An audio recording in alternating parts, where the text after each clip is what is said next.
Greetings, my name is Jay, And I'm Ian. and this is the Gamers Gaiden podcast. So, what have you been playing? This week I've been playing. Actually, I've been playing Star Wars Battlefront 2 of all things. Really? Yeah, Okay. I was totally against it when it first came out, Yeah, me too. and it. So, what you're saying is you like DLC and monetization? No, I hate I Loot hate both boxes? of those things. Actually, I don't mind DLC if it's worthwhile, Yeah, yeah. but for the most part, I don't like Skins equals wins, right? skins always equal wins. Okay, so Battlefront The 2? Yeah, I picked it up on sale, super cheap, Right. and I'm probably about halfway through the campaign, but it's Okay. really engaging. I had no idea there was a campaign. I thought it was all online because that's It what all the BS was it's about. fantastic. It takes place right between or right at the end of Return of the Jedi. Okay, cool. Yeah, it's really an interesting thing. I'll keep you posted and let you know how it finishes out. Okay, cool. No spoilers. JC, what have you been playing? I've been playing Resident Evil 2, the remake. It is pretty freaking fantastic. It is the RE engine that they used in the latest Resident Evil and Revelations redone for Resident Evil 2, and I Nice. beat Claire's campaign over the weekend. Third of the way through Leon's. That's what I've been playing. Yeah, all weekend. Now, why did you go Claire first? Um, Was it the extra item slot, or does she still have the extra item slot? Uh, I think so. Okay. So, but her shotgun only has one shot, and her gun really sucks. So it's Oh. kind of like a harder mode. Oh, really? Yeah. Because traditionally Leon was the harder mode. Because you could carry less. Yeah. Yeah. But if you know what you're doing in the game, then you can kind of just like throw away the items you don't need. So I guess that's true. yeah. Although I think I had like 43 saves or something, but I was just I was just saving every time I came up to a typewriter because you don't need ink in this version. So, Oh. yeah. All right. Which is a nice change. I don't know if the hardcore mode has ink ribbons or not, but it definitely rates you on it. Like Really? less than 5 hours to beat it was an A. I got a B. I beat it in like 7 hours and 10 minutes or something like that, which is not bad. That's not bad. I literally haven't played that game since like '99, and I don't remember like any of it, like past Really? what I had just like relearned. So like any of the puzzles, I think they changed the puzzles though. That's what I've read on Reddit anyway. Yeah. That the puzzles are a little bit different, and yeah, and I managed to do it without a strategy guide, so that was pretty cool. Nice. Although I forgot about like Mr. X or the Tyrant, the dude who walks up to you in the trench coat. And I had literally no ammo whenever I got to that part, and I was like, oh fuck, can you kill this guy? And then I just looked up quickly on a no spoilers thing, like how do you kill him? And then everybody just said no run. So I was like, okay, sure. So I learned to just run around him, and I got past that part and ran out of ammo again later. But yeah, no, I've been playing Resident Evil 2. Have you been Nice. playing any other ones? No, that's kind of been my prime focus. Well, you've been playing League of Legends. A little bit of League of Yeah, Legends, but you not. finished your promos. I did finish my promos. Yeah, yeah. I'd rather not talk about that too much. You Uh, finished yours as well. Yeah, yeah, I finished mine. Got halfway through Silver 4, and now I'm Silver 3. So Ooh. this week I'm going to try and get to my promos for Silver 2. We'll see how that goes. I So, believe in you, JC. thank you. But Zyra's been nerfed a little bit, so we'll see how well that goes. But still strong, so... Nerfed. Yeah, nerfed. You know, her mana regen's not as good. Ooh. But yeah, so yeah, that's pretty much it. So yeah, we're going to talk about is our games that we most enjoyed in 2018. So do you want to start with that?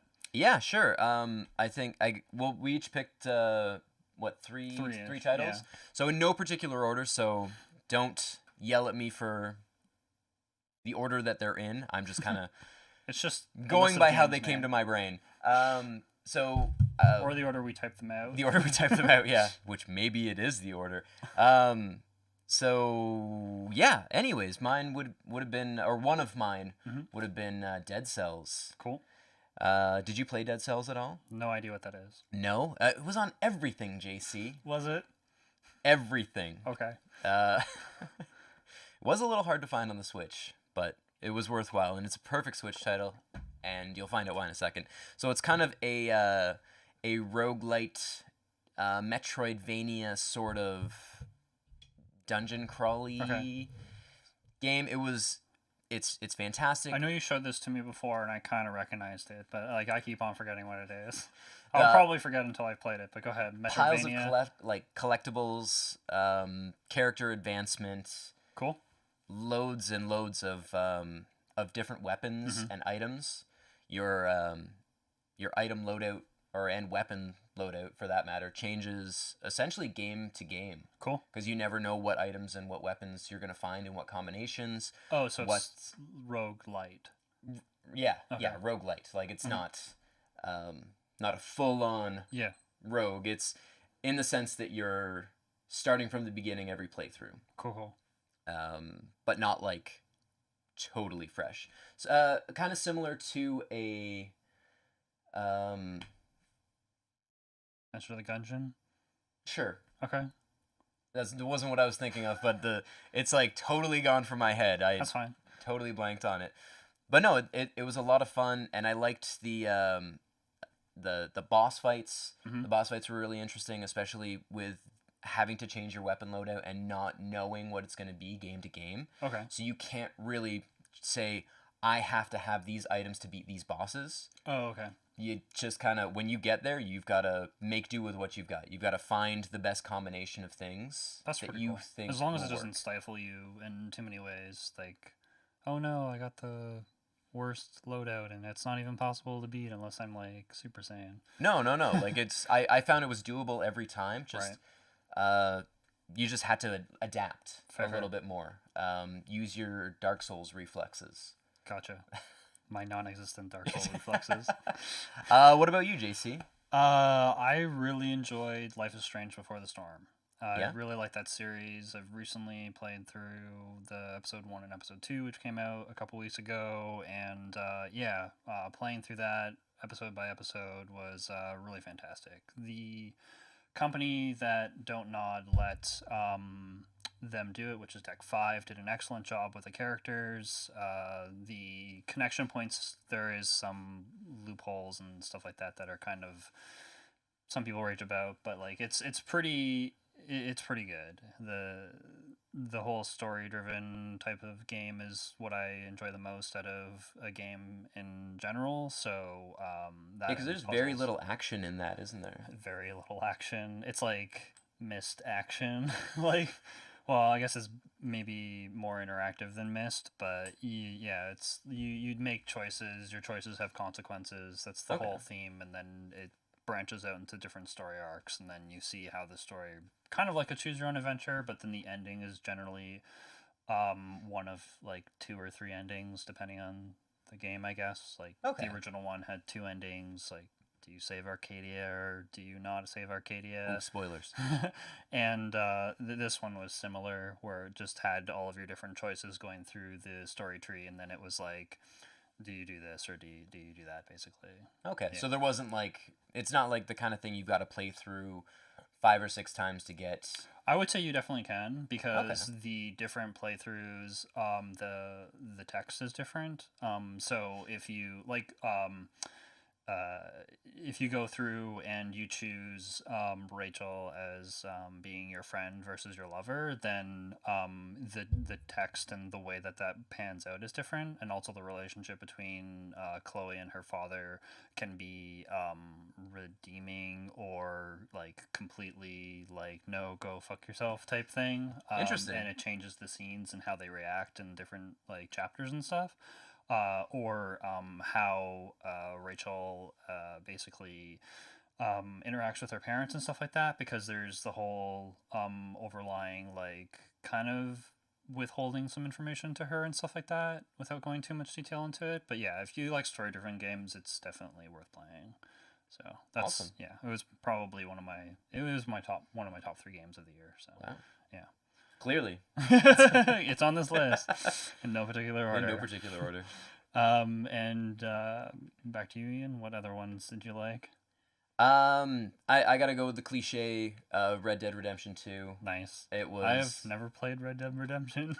You know what? Really, you didn't have to play the first one to get a full appreciation of it. Yeah, that's what I've heard.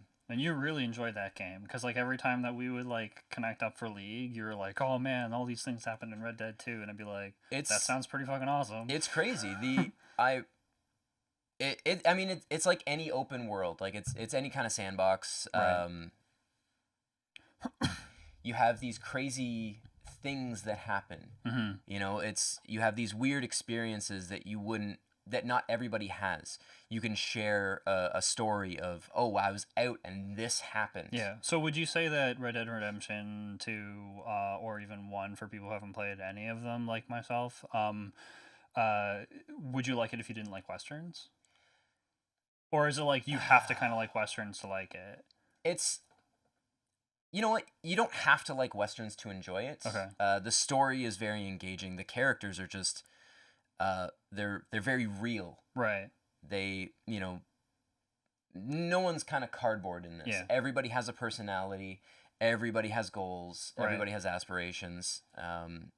You know, and you can really feel that when with through the interactions with Yeah. them. Rockstar has an amazing way of telling stories. Yeah, they always kind of have. Even like in Grand Theft Auto London, like the storytelling in that game was pretty funny. Yeah, like even like you said, the old Grand Theft Yeah. Autos, they still had that basis of good storytelling. Yeah. They The just game didn't- was like senseless violence in action. Let's Yeah. not get anything wrong here. They But didn't like have- they definitely have been working on like something interesting in the background. They didn't have that cinematic Yeah. aspect that they do now. Yeah, for but sure. I mean, since Grand Theft Auto 3, Mhm. any of their big open world sandboxes, it's been playing one of them is like watching your favorite like mob movie, or Yeah, like a it's like syndicated it's like watching all mob your movie. favorite westerns. Yeah. Or you know, all your favorite heist movies. You know, it touches on a lot of things that if you do enjoy that genre of film, Right. you will appreciate things that happen in it. That's pretty Now, cool. I will say that Red Dead is real slow. Okay. There's no like It's a slow burn. well, it's just slow in general. Okay. You've got to go by horse everywhere, Yeah. or Isn't it fast travel though? there is a fast travel that you can unlock eventually. Oh, It okay. takes a while to unlock it, and I'll be honest, I might be kind of dumb, but I found it kind of like convoluted to use. Oh, okay. You have to go to a specific thing. You have to use like one thing. There's a map on the side of a wagon. I see. It's You not have easy to like use- Skyrim. No, Where it's you can't just like, open the if map You open and the map, you poof, click I'm- there. If you've been there before, you can go there. Yeah, okay. Exactly. You have to get yourself there if you want to Fair be enough. there. And the map is so big, and the horse travel is not fast. Mhm. It's a game that dares you to enjoy it, Yeah. but if It sounds really fun. Particularly I in the probably beginning, will play it eventually. It's it just starts off slow, but when it gets moving, I skipped a whole lot of the side quests okay. because the main story, Was just that engaging. yeah, it pulled me right along. I wanted to know what was happening to these characters. I wanted to know what the outcome to the situations were going to be. So it was beautiful. It was just a beautiful piece of storytelling. The multiplayer, pass, but Fair enough. but the game itself, it's absolutely worth it. Cool. JC, number 2 for you. Number 2 for me. So I got a PlayStation VR headset last year. Ooh. With the Skyrim bundle and all the peripherals and stuff like that. It's not Skyrim VR on the list. I haven't even played that version yet because I played too much Skyrim on the computer. But Resident Evil 7, a big Resident Evil fan. Not like the largest Resident Evil fan, but I played almost all of them. But Resident Evil 7 in VR was amazing. Yeah. Like I wanted 2 to also be in VR, but they didn't. Which is a little bit disappointing, I guess, because it kind of uses a little bit of a different engine. But the next one might be VR from what I've heard. Interesting. Yeah, and they're remaking 3 Nemesis, which will use the same style that they used for the remake of 2. Hey, I was just reading that today. Yeah, and so yeah, the VR experience was really really cool, especially with like being able to hear everything around you and then look behind you and be like, oh shit, something's behind me. There's this one scene where you're like, you're away from the house, and then you're in a mine, kind of, and Okay. there's noises, and it totally messes with you. It's like there's sounds behind you, and I'm like, what's going on? And you're at like a T intersection, and it actually comes out from like over on your left or something like that, and you listen, you look back, and all of a sudden, yeah, my roommate had fun laughing at me while I was playing it because I was constantly like, "What the fuck?" Yeah, because you can't get away from it. It's just there. There's no closing your You're not eyes. closing your eye. Well, you can, but yeah. I guess so. Yeah. Yeah, not that the game is scary. It just has some pretty good like tense moments and stuff like that, and it was really Okay. enjoyable in VR. And that was my my second pick for the probably one of the funnest experiences that I've had in Resident Evil in a long time. So, yeah, yeah. Interesting. I played through the. Well, I think I did the kitchen demo in VR, which was like. Oh, okay. Yeah, I had played the kitchen demo like just on the PlayStation, because I didn't have VR at that point, Okay. and Yeah, it probably takes away from it a little bit. it does a little bit, yeah, because it's just like, oh, there's lights around me, but not with this. Yeah, yeah. So Resident Evil 7 for the PSVR, I will have to check that out. definitely. Pour it if you don't have it. And your third game? This is gonna be a weird one. Not everybody will necessarily know this, but it's a little game called Donut County. Okay, Very much like Katamari Damacy. sold. It just instead of a ball Mhm. rolling up stuff, you're a hole sucking up stuff. Okay, So, yeah, it's based around a raccoon. okay. Well, Is it by the same people or? no, it's by one dude. Oh, okay. One dude made it. And this is like, is this on just the computer or is it multi-platform? Uh, Sort of multi-platform. I'm fairly Okay. sure it's on Steam. I played it on the PS4, Sure. and So, well, like, what do you do in this game other than like, is it kind of like the same instance where it's like, oh, you have to collect so many cows in your ball or whatever? sort of. It's level based. Okay. You're a you open up a donut shop Okay. in this town, and your people order donuts, and you send these holes. These black holes. Yeah, this black hole to their home, Oh, okay. and you devour Surprise! everything around them, including them. Oh, okay. Sounds so nice It's and funny. it's very funny. Yeah. The humor's just fantastic. Mhm. The puzzles are a lot of fun. Oh, cool. It does get a little bit deeper than just suck up everything. Right. Yeah. Yeah. It gives you a little bit more challenge. That like there's a few few places with things like water, Mhm. where if you get water in the hole, it fills up the hole, so you have to find a way to drain the water from your hole, Oh, okay. and then you've got to like there Obstacles that basically yeah, there are other hinder obstacles yourself. You have to work that around. pop up. It's not just, oh, how do I get this bigger thing inside of me? Right. Yeah. But the story was very charming. It's not a very long playthrough. Okay. How long did the game take? I want to say like 4 to 6 hours. Oh, okay. So it's It's a good session stomper. yeah, easily finished in a single session. I mean, unless you're one of those people who are like, I can only play for an hour or two. I don't know anybody like that. Apparently, a lot of people in some of our league matches. Well, true, very very true. But no, it's incredibly charming. The and the level of detail they have a glossary Okay. of all the junk. Right. So everything that falls into this hole, there's a journal entry for, Mhm. written by the raccoon, Oh, okay. like from his point of view. So everything, it's actually worth going through and reading all of them. I will say that never. Oh, okay. This was So totally you're worth not it. one to like read all the books in Baldur's Gate. No. Not that I haven't done that before. I read every Or in entry. Skyrim. Yeah. It was just so interesting. Cool. It's very charming. It's worth I think $20. Oh, okay. Not even. Nice. Pick it up if you like Katamari at all. You will love this. Yeah. I was thinking the other day they should make Katamari in VR.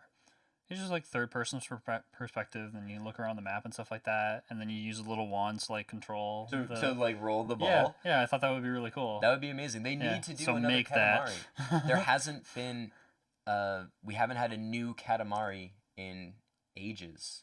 Yeah, I think the last one was portable or something. I'm not really sure. I think the last one was on the 360. Oh, okay. I think I could be wrong. Correct me if I'm wrong. Yeah. But I think it was on the 360. I know they did a port of the original one on the Switch, Yeah. which Still fun. it's not it's fun, but you remember. I mean, I'm old. I bought the original Katamari when it first came out. Mm-hmm. It was a budget title. It was $30. Was it? It was $30. Oh, I don't remember. I thought it was like still $49.99. No, we're talking Canadian prices here. I But... definitely I'm like 90% sure I spent Yeah. $30 on it, and I Cool. only bought it because of the cover art. Oh, okay. Because it was so weird looking. Yeah, I bought that game through a suggestion from a friend, and I'm like, what? And he's like, no, play this. And then he let me borrow it, and then I played it like on the Friday night, and then went out and bought it on the Saturday, and then returned his copy on the Monday. It's just disappointing that they re-release a full priced version of a previous budget title. Yeah. And it feels bare bones. They should have added in like We Love Katamari, Oh, okay. Yeah. which was just a little bit more interesting, a little bit more challenging. Yeah. We got really sidetracked on this. Yeah. We'll continue let's finish the JC, segment what's your with last my one? third game. So I played a game called Doki Doki Literature Club, which is a visual novel, but it's a psychological horror. And I heard about a whole bunch of people playing this game and being like, oh man, this game's like really creepy or fun and stuff like that. And I was like, oh, okay. And like I played it late, but I never watched anybody like play it on Let's Plays and stuff like that. Okay. So then I played it, and then I was like, what? And like I beat it over the course of like 2 days, and it was like it's not actually that long, but I started late at night, went to bed, woke up, beat it, and yeah, because it's only like 4 or 5 hours or something like that. It's maybe 3. I'm not really sure. Okay. But and it's free, so you can get it off their website for free. The price is right. Yeah, the price is right. But the game is amazing. Yeah. And I got a couple of my friends to play it, and now one of my friends hates me because I forced him to play it. He's like, "You monster!" So we have only Monica thing constantly going back and forth, which is like a meme from the game. Okay. Yeah, and how it like plays with the reader, and then breaks the fourth wall, and then like gets you to do like you delete like character files to like continue the story and stuff like that. It was clever. It's not the first time that somebody's done that, but it was done through a medium that like most people wouldn't play a graphic novel. I've played a couple of them just out of like interest sake to be like, what the hell is this? And it's like, oh, okay. And so I played a couple of them. One of them was based off of an anime, and which was based off of, I forget what it's called, but it was they built a graphic novel in the anime, and it was the one that I'm like, what is this? So I went and looked for it and found a translated version. And yeah, it is really worth your time. If you like psychological horror in any means, then it's really worth your time. Fair. I'll have to check it out. Yeah. I did download it forever ago. Oh, okay. Yeah. Because I had heard about it, and it was free. It's best if you've not seen someone like play it before or get too much information about it, because like my one friend who like hated me for getting him to play it, I literally told him nothing about it. I'm like, don't look it up, don't read the website, just download it from this link, which is the one that I just gave him the link to download it, and then play the game. And then he did. So he had like literally no context, or at least I knew there was some sort of like psychological aspect to it. And yeah, you figure out fairly quickly that there is like the girl hangs herself after the first act. So Jeez, it's like, spoilers. well, that's like 20 minutes in, so it's not really a spoiler. Fair enough. Fair enough. So yeah, Doki Doki Literature Club was really fun, mainly because I got my friends to play it, or a couple of my friends to play it, and yeah, it kind of scarred one of them, I think. But yeah, it was really fun. But yeah, so those are the games that we enjoyed, the top 3 games that we enjoyed most. In no particular order. In no particular order. All right, so moving on, we're going to talk about the games that we're looking forward to most in 2019. With a disclaimer, it is like the first week in February we're recording this, but Just the first. It's Yeah. barely February. So Just the tip of Resident February. Evil 2 and Kingdom Hearts 3, my list and Ian's list respectively, have come out. And I've seen Kingdom Hearts 3, so my personal meme of saying that game actually isn't coming out is dead. I literally went But- and bought it the day it came out, and I took a picture of it and sent it to JC and said, "It exists. Yeah. It's right here." And I was just like, looks photoshopped. But anyway, so those were on our list, but we're not going to mention them since they're already out. But you haven't played Kingdom Hearts 3 yet. I haven't played it yet, no. So maybe in the next coming weeks, whenever we open up our segment about what we've been playing, maybe you've played Kingdom Hearts. But yeah, so I guess I'll start. Yeah, man. One of the games that I'm really looking forward to this year, although I'll be honest, I'm not going to get it right away. I'm going to wait until it's available on GOG. Just because it's my preferred platform for this type of game. Ori and the Will of the Wisps, which is the sequel to Ori and the Blind Forest Metroidvania platforming game. Yeah. Really enjoyed the first game. I saw the tech demo of the second one and like the trailer and stuff like that. And I can kind of see where they're going with this. It seems to be like they're kind of making the boss in the first game, the owl bird creature. I think that creature is going to come back. Okay. And then try and get the kid back, the owlet, the little owl baby that you rescue at the end of the first game. Spoilers, JC. Well, yeah, I guess so. So, anyway, I'm really looking forward to that game. I'll probably watch some people play it because I'm going to personally wait until it's available on GOG, which I don't think is happening on day one because there's a exclusivity to Microsoft since they're publishing it. Yes. It's probably not even going to be available on Steam. No, not right away. Yeah, I think it's going to be Windows Store and the Xbox One store as well, I think. Actually, and it'll be on Microsoft Game Pass as well. Right, yeah. Which, I mean, if you pay the $10 for or whatever, you can just I literally play it out the gate. Can't cancel all of my Microsoft stuff whenever I got my PS4, and I was like, okay, I'm going to store my Xbox 360 because I'm kind of done with Microsoft right now. That's fair. That's fair. I played the demo of that at Fan Expo this year. Oh yeah, I remember you telling me about that. And it was really fun. I didn't play the first one. I picked it up, I mean, forever ago on Steam, on sale probably. Yeah, I would if you like that style of game, it is worth playing. I had a lot of fun with it. Controls are really tight. The power-ups that you get are really neat. I don't even think you need to get all of them to beat the game either, which is interesting because there's a couple of them that I don't. I think I missed one of the power-ups whenever I beat it, and I still ended up beating the game because I think there's a couple of extra ones. Now, the segments that we were, I guess, allowed to play, I don't know if it was a specific level or what, but it was very much you needed to find that power to get to the next section. Yeah, it is very much like that, but I think there's, at least in the first one, if I recall correctly, it's been a couple years since I played it, but some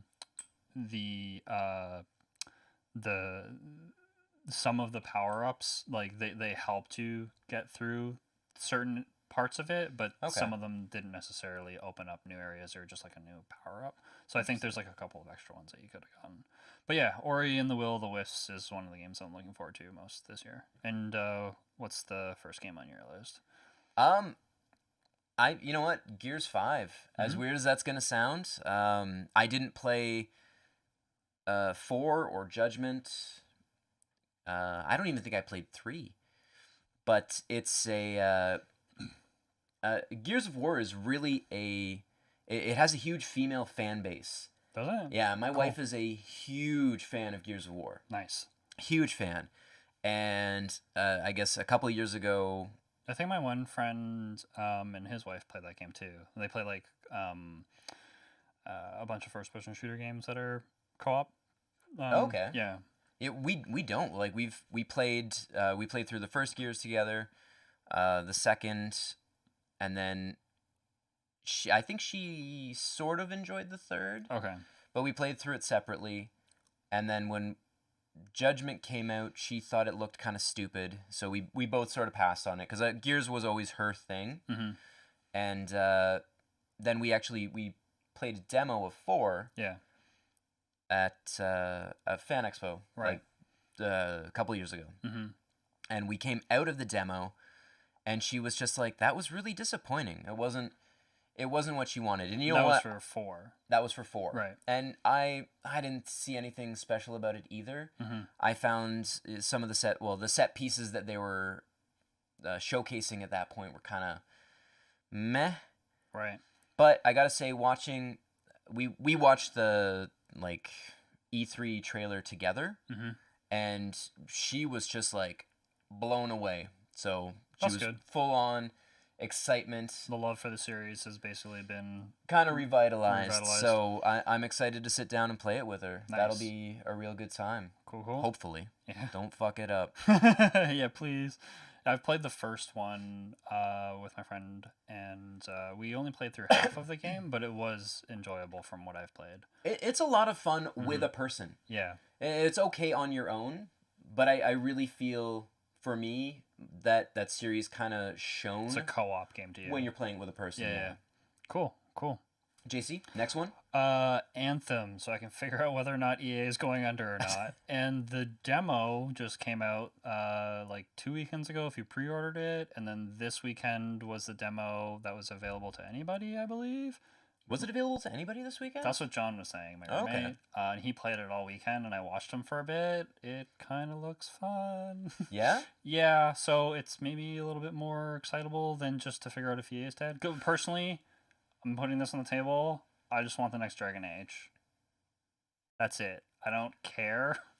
Like, I liked Mass Effect quite a bit. I raged quite a bit about some of the storytelling with it and some of the BS that was like the end boss in 2 was just like that one boss in Contra. Like, it's legit the same. They must have been playing the Alien Wars, like, and they kind of started to eradicate some of the stuff, and some of the DLC contradicts it, and whatever. I'm not going into a huge tangent about it, but I did really like Mass Effect.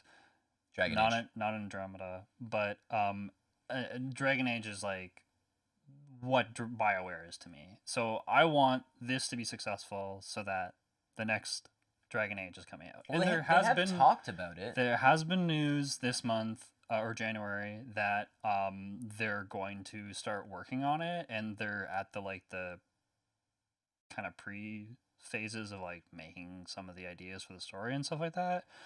I'm a little upset because I believe his name is David Craner is the writer for Dragon Age. He's not part of BioWare anymore, and there's a lot of people who are just like not part of the company anymore because they kind of left to go do their own thing, or they're working for Obsidian or whatever. But like, you know, it's still a world that's been built. So yeah, Anthem. I'll probably play Anthem like I did with Destiny 2 specifically, where I played the main campaign and I was like, okay, I'm gonna play some of the multiplayer stuff and then I'm okay with it. Yeah. But yeah, so Anthem. You know what? I'm with you. I'm excited for it just to see how it is. Mm-hmm. I'll wait for reviews before I purchase it. Yeah. And I'll probably wait until it. I might even wait until it goes on sale. Yeah. You gotta wait till it's $30. Yeah. I mean, Iron Man's cool, and it would be great to have a good Iron Man game. Yeah. But it seemed kind of cool. Like, there's one class where you can levitate for a longer period of time. Okay. And then it doesn't use your flying power, I guess. And then you can kind of just stand there, and then uses heat, I think, but then shoot things from above, and there's more of a flying aspect to it. Interesting. Which is like an enhancement to Destiny, which I think is really cool. But yeah, to me, what'll make or break that game isn't necessarily the multiplayer. It's whether or not they actually succeed at storytelling in that type of game, because that's what they were advertising, that it will be an immersive experience via the story that you can either play by yourself, and you can play some of the campaign missions by yourself in the demo, or with people, and it just like selected people for you, or I think you can just queue in with people if you want. I don't really know how it works. Okay. I didn't play the demo. I'm more on the fence about it. I'm going to just play it whenever it comes out, because I will pre-order it. But Anthem. Moving on. Knights and Bikes. Knights and Bikes. Night with a K. Yeah. Yeah, not evening. Right. It looks like a really cute indie title. Mm-hmm. Co-op action adventure. sort of they've described it a little bit as a mix between The Goonies and Secret of Mana, Okay. which How does that like explain this to me? I I mean, from everything I've seen, it kind of has like a real world sort of um like look to it, Okay. but with elements of, I guess, sort of like magic Okay. a little bit, but it could be imaginary magic. All right. It could be. So like, is it going to be multiplayer like Secret of Mana, It's where it's co-op. like? It is co-op. Okay. Yeah, Okay. it's the everything I've seen has two, I guess, two protagonists. Okay. Cool. So, no, it just it looks really interesting. It's done by, I guess I think it's a new studio, Okay. but it's a bunch of people from Media Molecule Okay. that did Little Big Planet. Oh, nice. Actually, and a lot of them came from Lion's Head Mm-hmm. as well. Lionhead Studios. Yeah. Yeah, so yeah, I'm interested to see how it pans out. Another fun little co-op game. It looks very cute. Yep. Kind of similar to what I've seen from some of the, I guess, the better Double Fine games. Oh, okay. Like Broken Age. Okay. Yeah, that kind of like cute appearance. Yeah, I like The the really artwork cute of art Broken style. Age. It was neat. Yeah. So that's I don't have too much to say about it, but But looking forward to it. exactly. Nice. JC? The Medieval remake. Okay. I'm hoping. First off, I really liked that game as a kid. My mom bought it for me for Christmas the year that it came out. I knew about it and I didn't even ask for it, which is the big thing. And then I got that, and I didn't even ask for Crash Bandicoot 3 Warped, and I got that for the following Christmas or whatever. Score? But yeah, or maybe the same year, I don't remember. But yeah, so I really enjoyed that game as a kid. And I think a newer generation would really enjoy it. And with the remakes of Crash Bandicoot and Spyro the Dragon, and from the screenshots, it looks like they've taken the same amount of love. It's a different studio, but because it's a Sony game. But I would love to replay that game, and if it's in better graphics, all the better. As long as the gameplay is still there and it's still enjoyable, and you don't fall through polygons whenever you're jumping through certain platforming places, then yeah, I'll look forward to that game and probably really enjoy replaying it. Yeah, so Medieval remake. Nice. Ian? Biomutant. Biomutant. Okay. Biomutant. Action RPG. Mm-hmm. You get to create a character. They are, well, I guess they can be cute animals. Sure. The choices in character creation actually have some bearing on your gameplay. Okay. So if you make a big, like, monstrous thing, Mm-hmm. it's going to be heavier, so like slower moving, but it also have like a bigger HP pool, Okay. whereas smaller characters will be a little bit more agile and have Right. less hit points. Gotcha.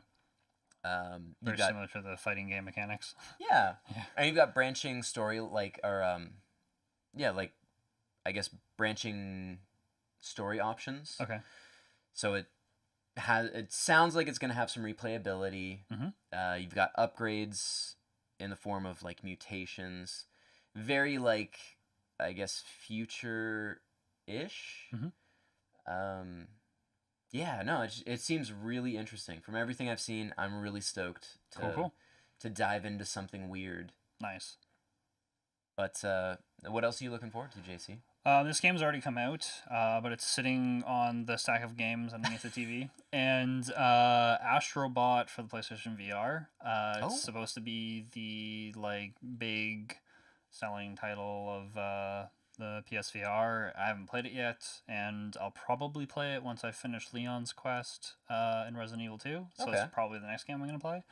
But yeah, I'm really looking forward to the game Astrobot for the PSVR. I've heard it's like a nice, like an even better version of Moss. And didn't you love Moss? I love that game. Yeah, I can't wait for the sequel of that either. But I don't know when it's coming out. So, or if it's coming out. I've heard it's supposed to, and That'll be on your late this year. 2020 list. Maybe, yeah, or the second half of this year. Who knows? True. But yeah, I'm looking forward to that game, and I really did enjoy Moss. And if it's anything like that or better with a little robot that's running around solving puzzles and stuff like that, it's exactly what I'm looking forward to. So, Fair enough, man. yeah.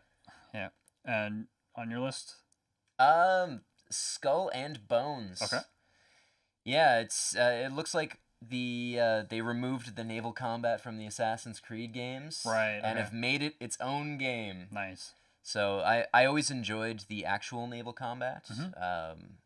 Ass Creed Black Flag was hands down my favorite of the series. Okay. Not just because pirates are great, but it's just But pirates are great. Pirates are great. It was just beautiful. It was Yeah. very well done. The story was convoluted and confusing, as they always are. But the just the detail with the water. The water was beautiful, and I played it on the previous gen console Oh, okay. or console, so it's old. Right. And yeah, even at that point, it was just stunning to watch the waves crash, the boat in the water, how it reacted to the waves, everything. Yeah, the It was physics just of the sailing. exactly. It was so well done. So I look forward to I guess a better version of the naval combat. Nice. Because yeah, I'm weird. Anyways. What else you got, JC? The Mega SG by Analog, which is a hardware emulator, which is a FPGA solution for the Sega Genesis or Mega Drive, depending on where you're from. Okay. Like I have the Nintendo AVS, which is the same thing, but for the Nintendo. And they're making a Genesis one, and the Genesis being like one of my favorite consoles. Really looking forward to how well they do with it. Okay. Especially with their sound emulation, because generally the sound emulations were kind of falters. If I can play that, and it'll like connect to your Sega CD. Oh, that's and exciting. The 32X and stuff like that. But the thing I'm looking forward to the most about this. I had a Game Gear as a kid, and I didn't get a Game Boy until like '98, whenever Pokemon came out. Same. Yeah, and so I was that kid with the Game Gear, and I still have my collection of them, and I have like 35 games for it. Wow. I have really fond memories of that console. They're making a cartridge expansion, which will plug into the Mega SG, where you can. There's two of them. One of them is for Master System games. Okay. And then the other one, kind of like the power base converter for the Genesis. And the other one is for Game Gear games. Almost like a Game Gear player. Yes, exactly. And and that's the thing, I've never understood. Like, there was a Super Game Boy. Why can't I have a Super Game Gear or something like that?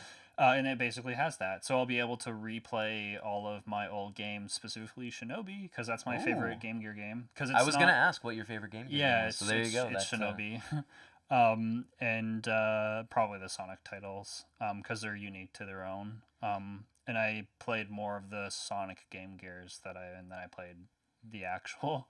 I was on the go a lot, so yeah, fair. So I'll be able to play it on the big screen through the FrameMeister and stuff like that, and really looking forward to it because it's coming out, I believe, in April. So that's really soon. Yeah, it's really soon. So I'm looking forward to that. And all on my list. So this last point is really quick. Anything about the PlayStation 5. My personal theory, and there's been more information about this every single day, but my theory has always been that I believe the console will release either this Christmas in 2019. I know that seems optimistic, but there's been information that EA and some of the larger companies have had the dev kits for a couple years now. Oh, okay. Or if it's not this Christmas, which a lot of you are probably saying that's really far-fetched or stupid, but that's just my opinion. Or at the latest, I believe it'll come out like spring, so like February, March-ish. Kind of like how they did the Switch launch around that time too, because it was like February, I believe. Yeah, it was really early in the year. Yeah, so I think it'll come out somewhere in that time frame. At the latest, it'll come out in Christmas of 2020. But I'm optimistic that I think it could come out at that point.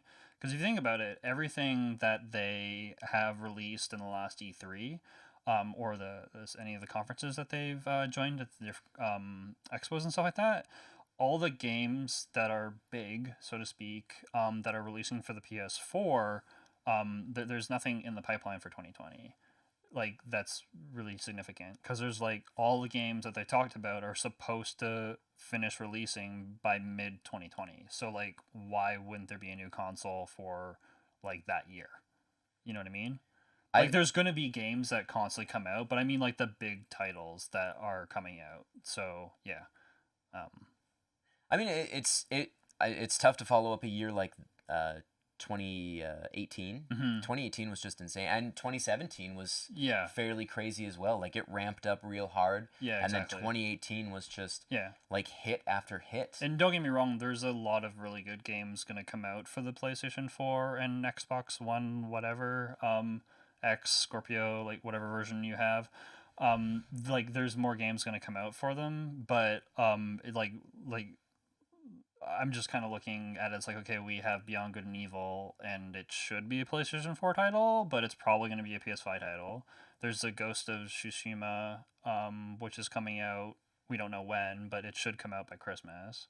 Yeah, And then there's a bunch of other games too, but like the list is smaller than 10 for the big games. So or five maybe. I think there's I don't just a have it lot in that front we of don't me. necessarily know about. That's partially true too, but you And think you would I heard feel like more with about them. Sony pulling out of E3 this year, That's my big point too. they've Yeah, they've I'm glad scaled you brought back. that up. They didn't do PSX in the fall, Yeah. like they usually do. It's like, well, why would you do that if you're not prepping up for a big like launch for a new console? And I think we'll see them. We'll Yeah. either see like a PSX in the fall this year, Yeah. with a big announcement for mhm. next year, or they'll come out like Yeah. guns a blazing Yeah. PS5 for E3 2020. Yeah. And with that, it's like literally like any news with it, because like they've said that there's probably going to be a VR helmet and like a new design controller and a bunch of like first party titles, because all the developers are starting to get dev kits and stuff like that if they haven't Mhm. gotten them already.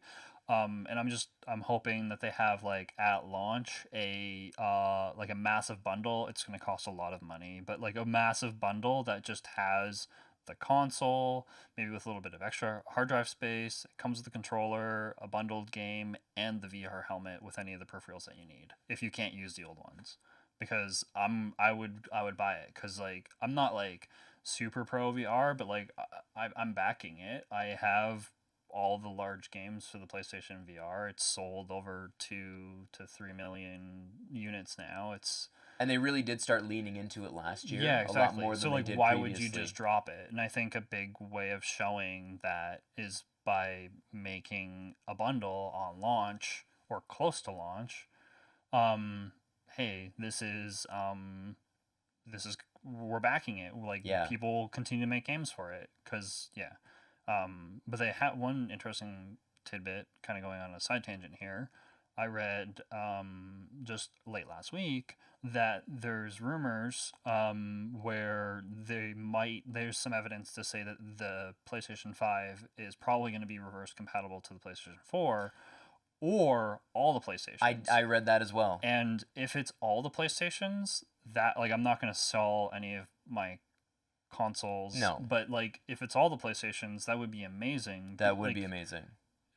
even if they get rid of it like they did with the PlayStation 3, where they got rid of the motherboard that had the EE engine board for the PlayStation 2 compatibility. Yep. Eventually, like a year down the line, I'm fine with that because I'm going to get a launch. Yeah. And it'll allow me to have just that console out and not have to constantly get out the other ones. So, Exactly. as long as the emulation is good, but yeah. Yeah, as long as it's I mean, either really good software emulation, Yeah. or like hardware emulation. Yeah. That would be Yeah. preferred. Exactly.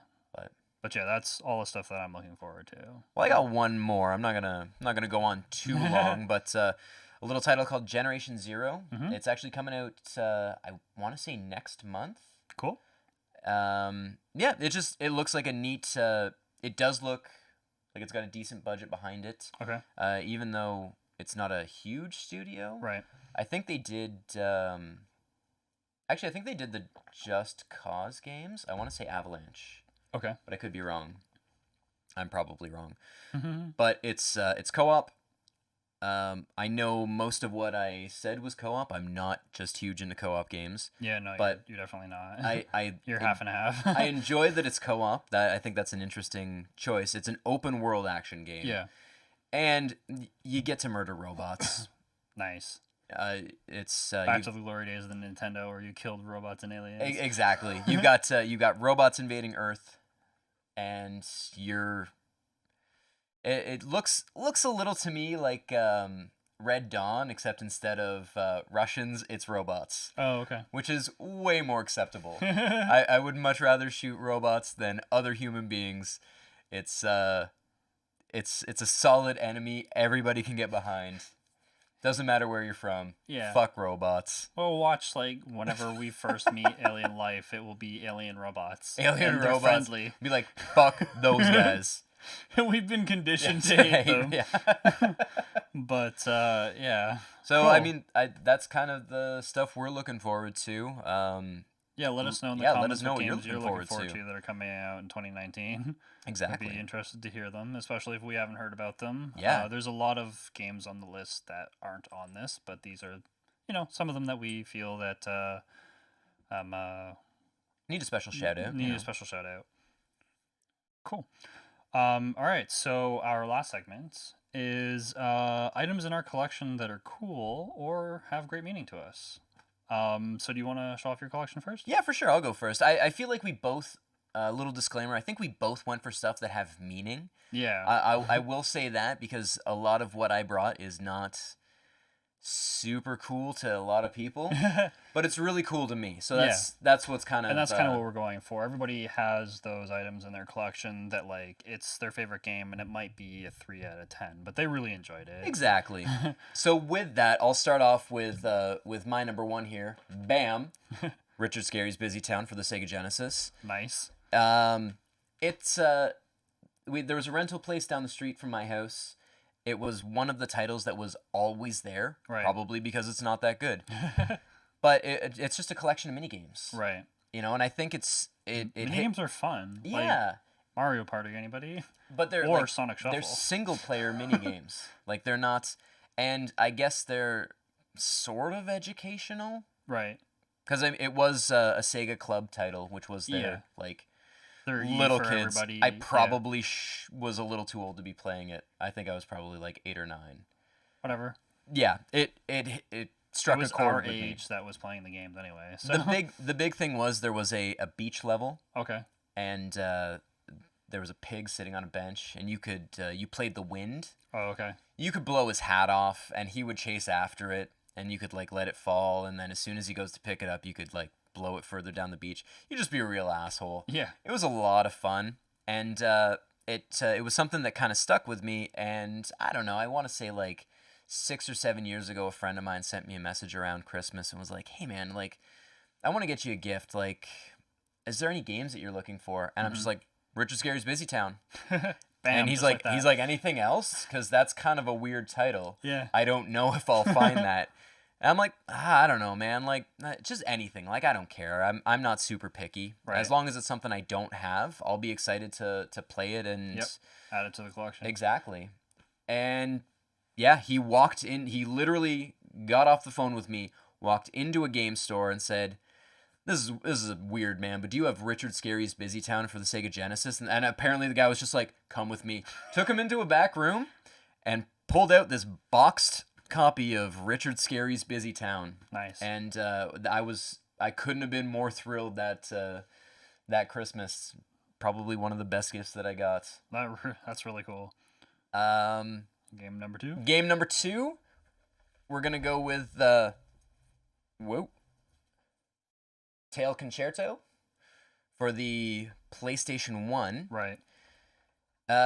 More of a weird story than anything. It was way back on the PlayStation 1 days. I have no idea how old any of you people are. Don't need to know. But most PlayStation 1s came with a demo disc. Yeah.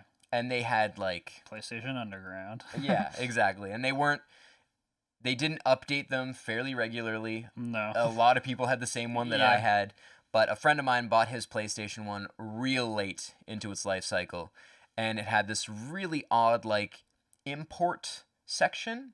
That's cool. Yeah, it was super neat, and that was one of the import games Yeah. in there. So they had this like it was like a 30-minute demo of this weird platforming mech bubbling game. Right. We didn't understand any of it because it was all in Japanese. Mm-hmm.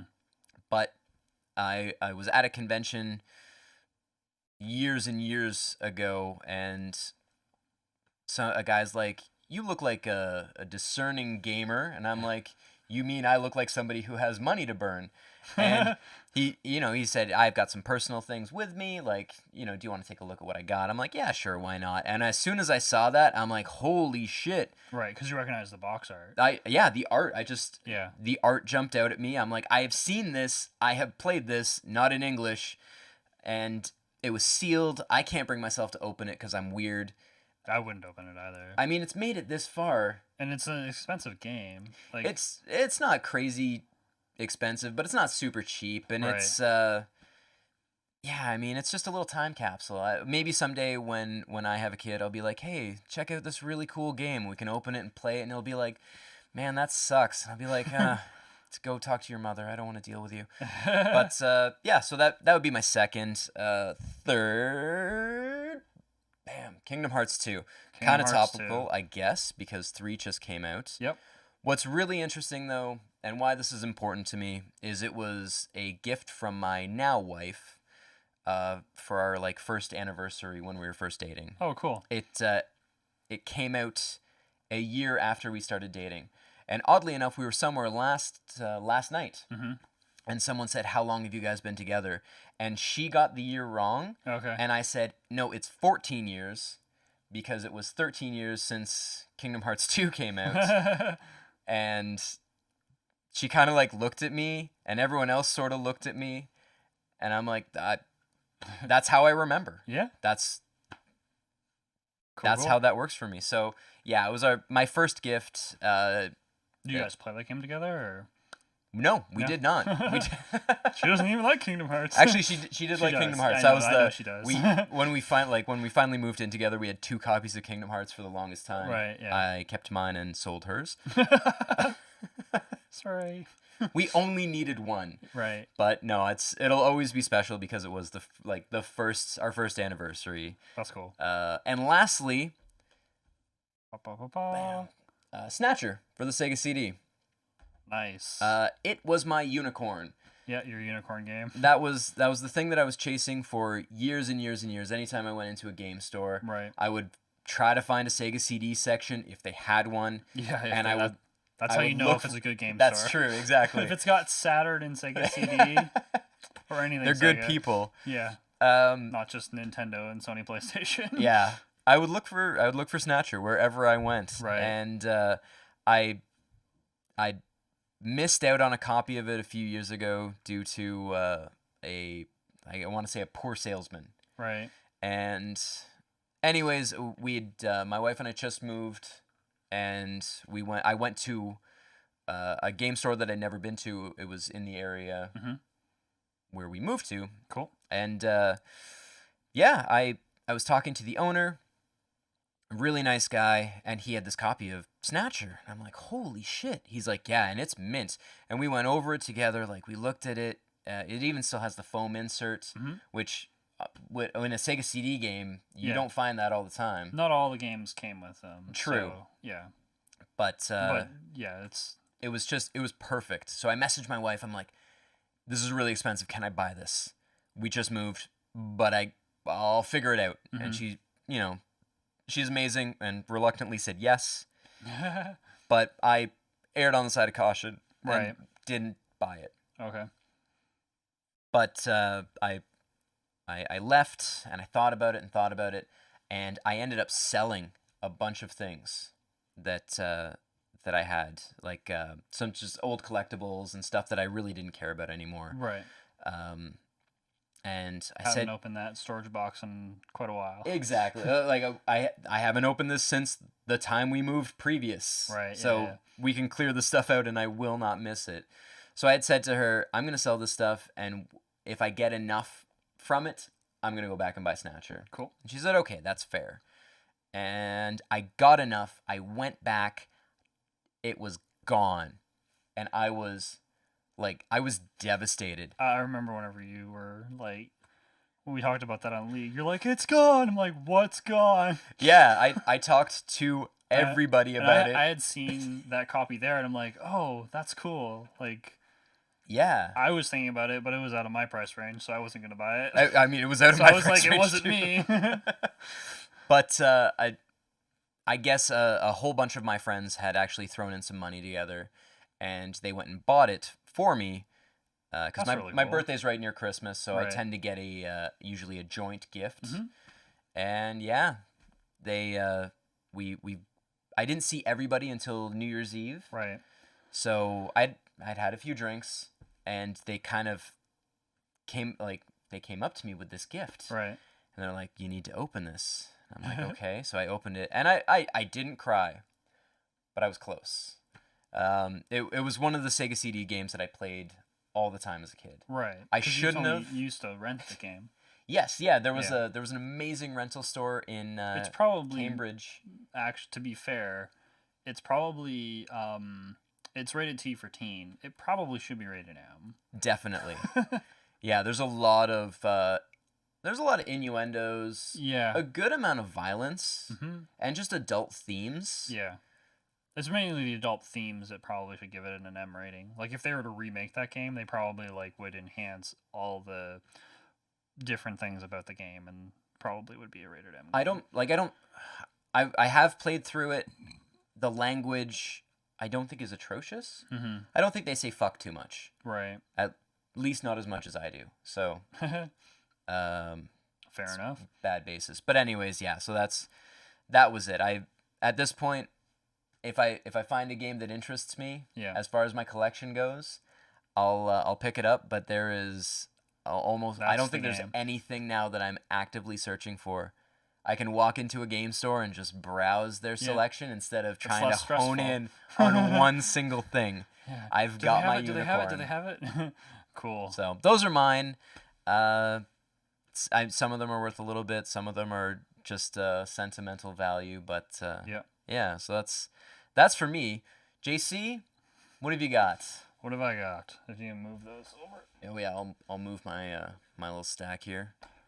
Okay, so first on the list, I bought this for myself on my birthday this year. Kind of spoiled myself, but Magic Knight Ray Earth for the Sega Saturn. I wanted this game whenever it first came out, and a Sega Saturn, but I ended up getting a PlayStation, which in the end of it, PlayStation 1 and was probably the better choice because it came out with more RPGs. But like, I really wanted Albert Odyssey because I've always liked working designs and stuff like that. Yeah.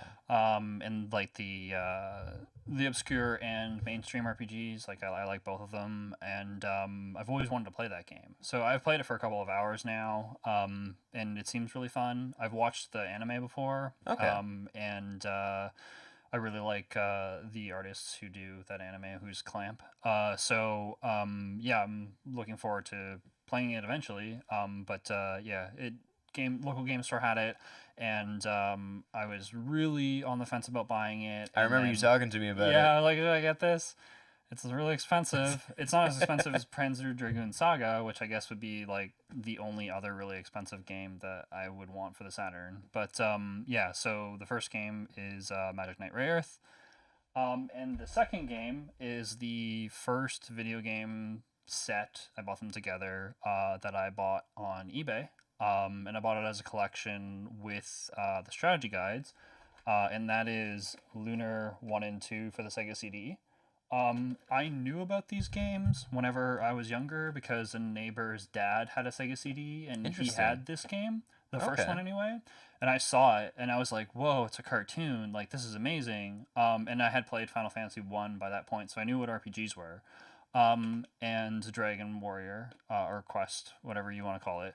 It was Warrior. And yeah, the lot came with the original Working Designs strategy guides. That's real cool. Yeah, this is the first thing that I bought on eBay during high school. We used my friend's mother's credit card.